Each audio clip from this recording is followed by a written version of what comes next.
you've been running the show for, this is probably like, what, your seventh year doing the show now? This is our seventh year doing the show. Well, the show's been going on for 8 years, but obviously COVID, we weren't able to do it for 1 year. So this will be our seventh year doing the show. Yeah, and it was crazy to see like how a lot of conventions had to, not just conventions, like just special events had to like cut a lot of time out of their schedule during 2020, and for good reason too. But since we're on that, like, how tough was it for you guys to get back on track and like to get out of the funk of you didn't have it like 1 year, but like this year you had to do a lot of catch up, so to speak? So as far as our attendance, it actually didn't hurt our attendance at all. We wound up having more attendees on our 2021 show from the previous year, from the 2019 show. So it was still, we still saw growth there. You would think that having that extra year to plan, it would feel, from an organization standpoint, I would feel like we were more organized. Unfortunately, that was probably my most hectic show. Thankfully, all of our attendees, or at least most of our attendees, from what I've heard, didn't notice anything. But we, behind the scenes, there were quite a few fires that needed to be put out that year, and then, but thankfully, it did its thing, and then we went into 2022. 2022 was great, and this year is looking, knock on wood, to be the smoothest year so far. Yeah, it looks like it's every single time that I've always asked people about what they would say are some of their favorite conventions or some of the like the best video game conventions that they've attended, specifically like retro gaming.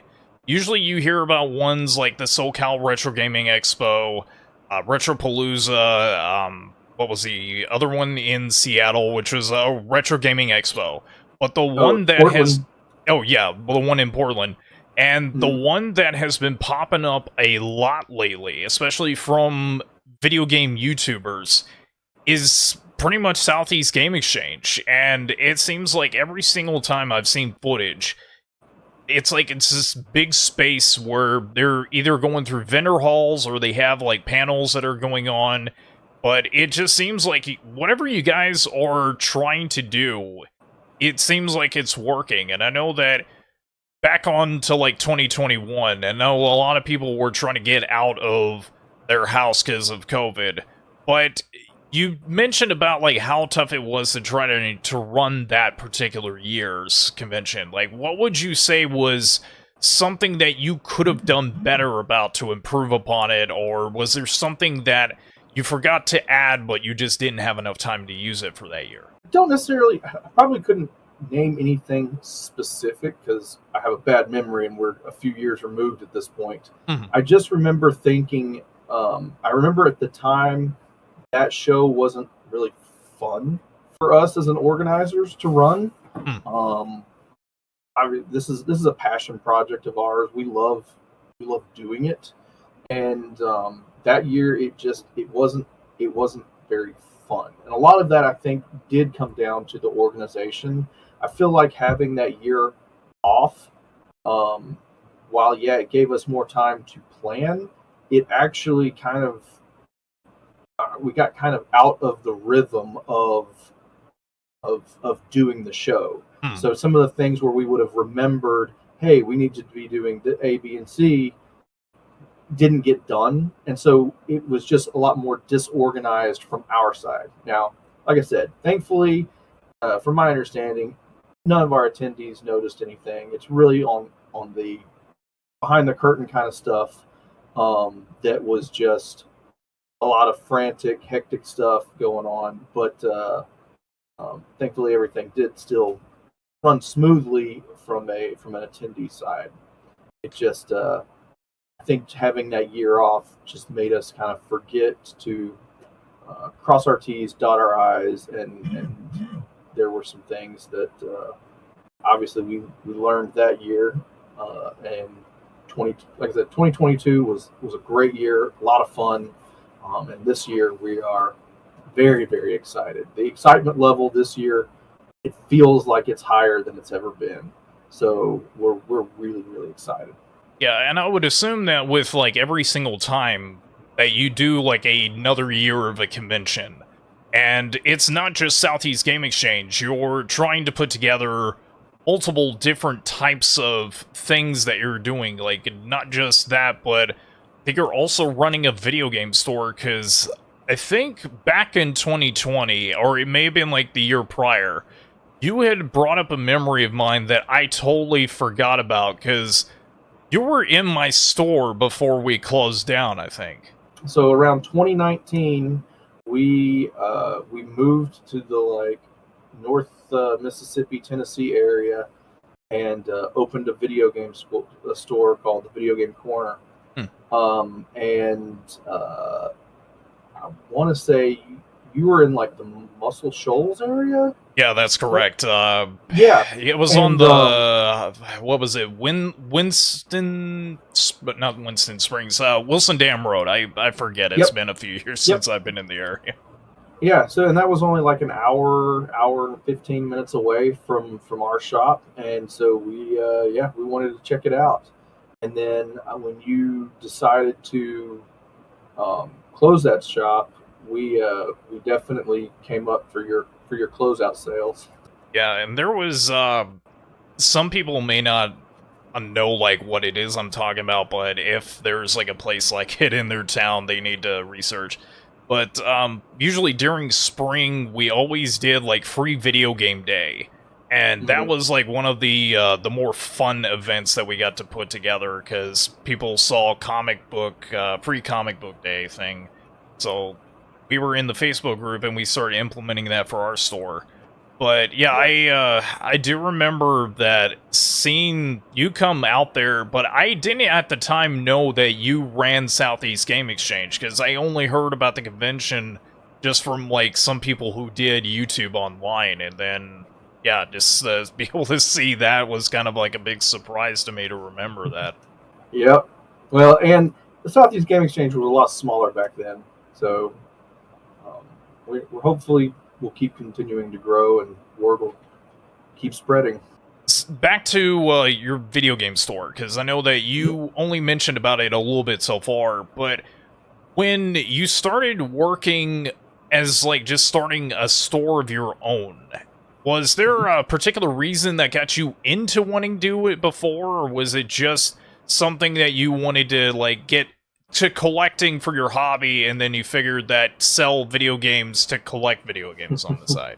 So I have very fond memories back when I was a kid going to like video game stores. For me, it was Funko Land, and loved going there, being able to demo some of the games that they had set up, and then just look through video games. It was something fun about my childhood centered around that.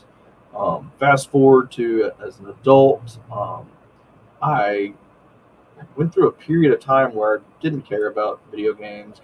Went to college, and just got out, started working. Didn't think anything of it. My mom thankfully saved most of my NES games from when I was a kid, and one day just asked if I wanted to keep them, or if she wanted to, she should take them to Goodwill. Thankfully, I told her to keep them, and then I went through and looked at all of them, and got to look in that some of them had some value to them, and then on top of that, they were fun to play. It brought back all those old memories, and so I really got into collecting at that point. That kind of sparked my collection, and from then started going to yard sales and doing the whole thing that a lot of collectors wind up doing. Found a local store in Greenville, South Carolina, that I really enjoyed going. Became friends with the owner. Started doing a lot of stuff with, or starting to meet some of the other collectors in the community. Decided to start a gaming convention. Did that for a few years. After starting the convention for a few years, my side of the family all lives over in the Tennessee, Mississippi area. So we decided that we were pregnant with our little son, and we decided that after he was born, we would move back over near my side of the family because I grew up in a big family, and they're all married, they all have kids, and they're all around the same age as my son. So we thought it would be really cool to have him grow up around his cousins. All of this is happening at the same time that our convention's been going on, and I've developed a lot of really good relationships with a lot of mom and pop shops, independent store owners, and all the pieces kind of fell into place. And it's something that I just kind of, after a few years of doing the convention and really kind of and it building this big collection, really kind of wanted to start my own store. It wasn't necessarily to games come into the shop instead of me having to go out and look for them. It was more so of just, I enjoy the community of retro gaming, and this was a way to also, we were hoping to have my wife become a stay-at-home mom, and for our son, this was potentially a way that we could supplement her income. So that was a big reason for starting it. So it was something I was passionate about. It had a lot of positives. We were moving into an area that did not have a shop like ours. The closest one is like an hour away. In fact, your shop would have been one of the closest shops to us. Oh, okay. At the time.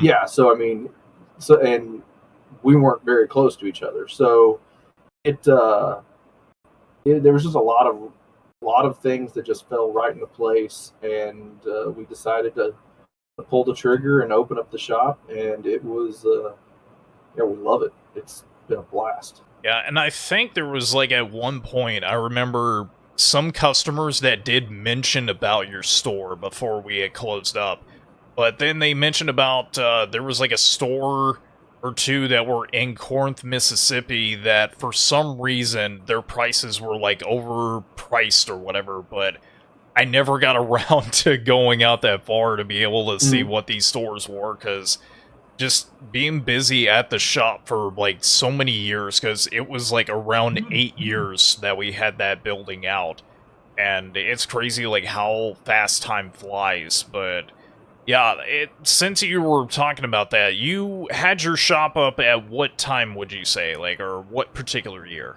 Oh, 2009, August of 2019 is when we opened the store. Okay. Yeah, because I think I remember you had some of your guys come over to, like, get a few things before we had closed down, and I think I was on the phone with you, like, talking about, like, the prices, but yeah, I do remember that vividly a little bit before. Wow, yeah, I remember that now, too. I'd forgotten about the phone call. Yep. Yeah, because it was, like, some 360 games, and then there was, maybe there was some PS2 stuff that we had in the showcase, but I remember that it was a bunch of stuff that you guys got, and this was, like, right after somebody got the Double Dragon 2 arcade cabinet that we had in the other room, and oh wow, I think it was Sean who got that from us, but I can't remember. It's been like a few years now. But yeah, it's amazing to see, like, some people remember that, and to be able to see that you're doing well with your business, which hopefully you'll be able to keep yours going for the next couple of years, and hopefully beyond that. Hope so. But yeah, we were opened up right as you guys were closing y'all's. So when I sent my guys over there, we were still trying to find anything to put on the shelves. Like we go back and look at some old video footage of when we first opened our shop, and it was like our Xbox 360 section had like 20 games, and they were all facing out on the shelf, and it was and we just didn't have hardly anything. So when we saw that you guys were closing up, we were trying to get up there and just grab anything that we could use to fill up shelves.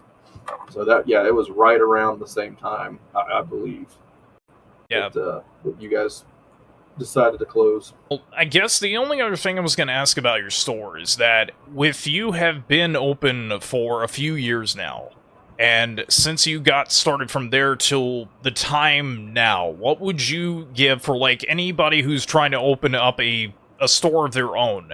If they were to take the advice that you learned as you went, what exactly would you want to give them? It can be extremely rewarding if you are extremely passionate about collecting, the collecting aspect. It, for me, it very much kind of killed that part of that part of the retro gaming passion. I don't really collect anymore because I see all kinds of stuff coming in all the time, and with being a business and you having to pay bills and pay employees and all that kind of stuff, you can't really hoard that stuff yourself if you want to be successful.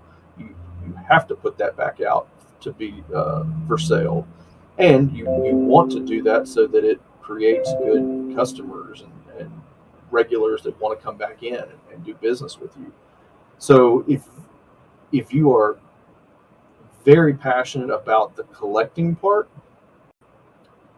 for me it killed it, and I've heard that from a number of other business store owners.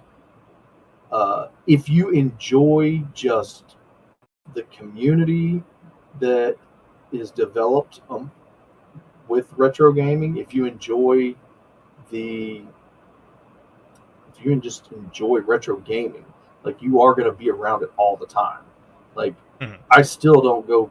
One of the guys was testing one of the Sonic 3D games on the in the shop earlier today, and I still pause. I've seen that game played hundreds of times, but as walking by, I still pause, and it brings a smile to my face, and it's just like, it's fun. It's gaming. So if you enjoy just being around it, then absolutely do it. It can be very rewarding. I'll say right now, with the economy the way it is, and it being summer when people aren't really spending a ton of money on video games, they're spending more time outside, which I'm definitely an advocate for. Hey, go out and get outside. But it can be stressful because it can get tight. But there are times where it can provide a living, and it can supplement some income, and it can be a lot of fun. Yeah, and I would also, to add on to it, because I know like the time frame you're talking about, is there's like a lot of kids that are getting out of school, and up until maybe the end of August, early September is right when everything just starts picking back up again. And I think I remember having to go to like the local flea market. I think you remember around, I think it was like the Northwest Alabama flea market, and it was like the fairgrounds. That's kind of where we were getting our supplemental income from on top of the store. Because right around summer, we would usually just bring a lot of our cheap crap to like offload to people, and then it's also a good way to be able to advertise, because some people don't understand it's like $60 for like a full weekend may seem a lot, but $60 for any kind of advertising is like really dirt cheap, because you gotta do with like whatever you can try to get a hold of. Wish we had a local flea market that we could go to. Our closest flea market, I think, is about 45 minutes away. Oh wow. Yeah, it's tough to be able to try to get that, especially when you're just a one-man group, or just like a three-person team, if you will, to try to like get the word out about it. But yeah, it's good that you're able to keep the store open for as long as you have, and here's to hopefully the next 10 to 15 years that you'll try to keep this going as long as possible. Well, thank you. I appreciate it. Yeah, hopefully. All right, so I guess we're gonna go ahead and get back over onto Southeast Game Exchange, and the other one that you run is the one for Game Jam South. That was I want to say like last month. Were you running that one? So I am one of three of the organizers. I've got two partners for that show. Technically, I have two partners for Southeast Game Exchange as well, but that's my wife and sister-in-law, Hmm. and so with it all being family, it's a little bit different. Game Jam South, it is a three three partners that we're not related to each other. So, Hmm. um, and I'm one third of that show. So I guess well, since talking about Game Jam South, like when was it that you got involved with the show itself? Was it like around the second event, or was it just like this past year that you got involved? So I came in right before the second show started. I probably like I don't know 2 months before the second show. Hmm. So a lot of the planning had already been done. The venue canceled on us, so it gave us the opportunity. It was in Scottsboro, Arkansas, or Scottsboro, Scottsdale. I'm not, or not Arkansas, Alabama. Alabama, yeah. Both are A Um, names. yeah, it was over there, and with the venue canceling on us, it did provide us the opportunity to move the show to Huntsville, Hmm. and that's where it was last year and this past year as well. So the last 2 years have been in Huntsville, and it's growing. It's fun. It's fun to have partners. It definitely gives a lot of unique perspectives on things when it's not your own. When it's not fully your own, um, you have to learn to compromise on certain things, and in the end, hopefully, it just becomes a better show uh, because you have to get a consensus on things. Well, I guess the next one that I was going to ask about that is with the footage I've seen from like the previous year, and it was on Phoenix Resale side, where I think it Mhm. was like a gymnasium or something like that. And then this year is a bit more professional quality, where they have a ballroom for the vendors hall, and then there was like a secondary room for the arcade and tabletop, and then they were able to actually have a panel room. And I know that for like a third year convention is pretty rare to see that, because usually it takes like maybe the fourth or the fifth year to be able to start doing like individual panel rooms instead of using like a stage to be able to do stuff like that. But Yeah. it's taken from all that you've learned from Southeast Game Exchange and applying it to Game Jam South this year. Like, what were some of the things that you could have implemented for this year, but whether it be monetary issues or it just a matter of space, like what would you say was the one key thing that was probably missing that y'all could probably use for the next year? Anytime you grow and move to a different space, it adds different, unique, I guess, challenges. Mhm. You have to kind of learn that space. I know might sound weird, but you have to really like. It's one thing to do a lot of planning on a piece of paper and a layout of the facility, uh, and but it not until you actually get tables in there and really start calculating how wide the aisles are and how much space each vendor's going to get and where we can put the arcades and where we can put some of the free play area and stuff like that. It until you really get in there, it's really kind of hard to, I guess, visualize it all just on a piece of paper. Mhm. So a lot of the challenges with this new space was really just kind of getting in and kind of living in it for our first time. Uh, I wouldn't necessarily. I don't think I would necessarily have changed anything on the front end if we would have done anything, or if we would have done anything differently. Now that we have been in that space, there was definitely some stuff that we learned.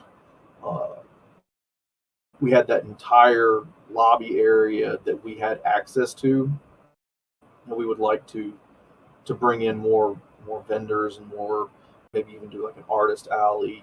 Uh, might wind up moving some of the gaming out to the lobby and opening up that one area for vendors instead. So just different. One of the things that I've tried at the last couple of shows is putting on a Magic the Gathering tournament. It's really hard to do a Magic the Gathering tournament at a show, just because you're only going to be at the show for 6 to 8 hours, and it's hard to get a Magic player or justify it with a Magic player for them to buy a ticket for them to go and sit and play Magic all day, as opposed to or buy a ticket then pay to enter a tournament where they're just sitting and playing Magic all day. They don't get to experience any of the rest of the show because they have to be there if they want to stay in that tournament. So we're trying to adjust things on like the TCG side of stuff. Maybe do like smaller timed events when it comes to TCG. Have more developers out that do demos. So, something that people get to experience those games. It doesn't take up their entire day. So things like that are some of the things that we're learning. As far as being able to bring a lot of the things I've learned from Southeast Game Exchange to Game Jam South, that's 100% the reason I'm even involved. Is to hopefully we get to not make a lot of the same mistakes that I made in the early years of Southeast Game Exchange, and also have more confidence doing some of the things that look kind of risky, making that big financial investment up to a bigger facility and getting the additional space for panel rooms and stuff. It can be scary looking when you see the dollar amount that goes into that. But thankfully, with our experience, we kind of have seen kind of the trajectory of how shows function and what to kind of expect. And we have our goals every year on how many attendees we would like to see through the door.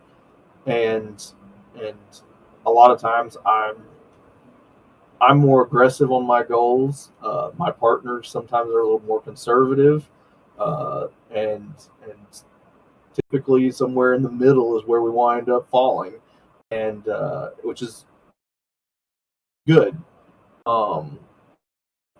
So all of that really kind of, it's all been helpful. I think I've gone way off from your original question. That's okay. But yeah, it's good to be able to see you like branching out from just not only the main staple that you've dealt with for many years now, but to be able to help out with other conventions. Do you, since we're on that topic, like, do you see yourself like working with other conventions in the near future, or is it just like a very small amount, or would you say like just only Game Jam South and Southeast Game Exchange for the time being? So Southeast Game Exchange will always be my baby. That was my first one. That's the one that has grown to be the largest. It's the that's the one where we kind of visualized it in our living room. So that's will always be like have a special place for me. Game Jam South, it provides a whole new canvas to paint a convention on.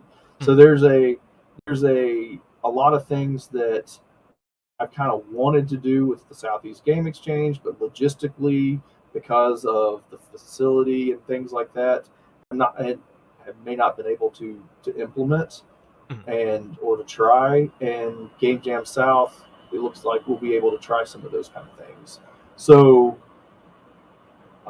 Also, Game Jam South. It's very centrally located between a lot of really big metropolitan areas. You've got Chattanooga that's close by. Atlanta's a couple hours. Memphis is a couple of hours. Nashville's a few hours. Mhm. Birmingham's a few hours. It's just if you draw like a 3 to 4 hour circle around Huntsville, you grab a lot of big area or big cities. So there's a lot of opportunity there.